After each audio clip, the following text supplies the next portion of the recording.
guys, it's Julie's from Sow and Grow. Today I want to show you how to transplant your chitted potatoes. So what you'll need is potatoes that have been chitted, a bag with some good quality compost in. You can use any bag, just make sure it has drainage holes at the bottom, and some good quality compost and water for later.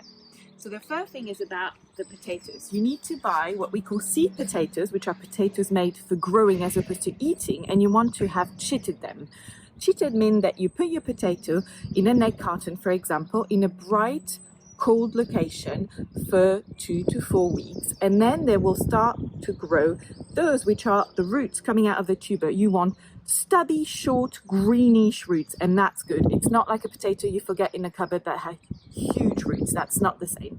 Once your potatoes are like these one, they're ready to be planted. So once you've got your chitted potatoes and your potato bag with the compost, you want to take your potatoes and you want to put them bottom down, preferably. If you don't, that's fine, but let me tell you how to spot a potato bottom.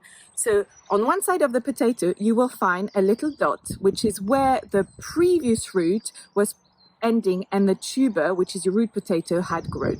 So this is it. So I'm going to put the potato bottom down in the soil. So I'll do it with a couple of others so you can see that that one is really visible. Here you go. And in a bag like that, I'm going to put about 3 potatoes, no more. So this one is a bit harder to find. Oh, there it is. Right, once you have the 3 potatoes, you want to add some compost so it really covers it completely, just on the edge of the green bit.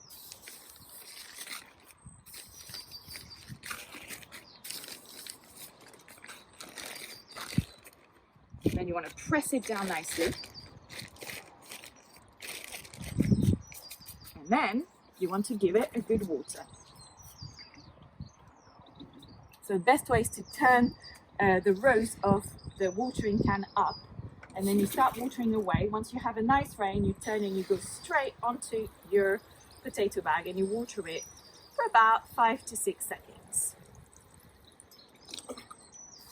And here you go, you've grown potato. Don't forget to put a label on it so you know what it is. And the next step is going to happen when you start seeing the green shoots of your potato, and you'll have to earth them up. So come back and I'll tell you that later. Thanks guys, bye.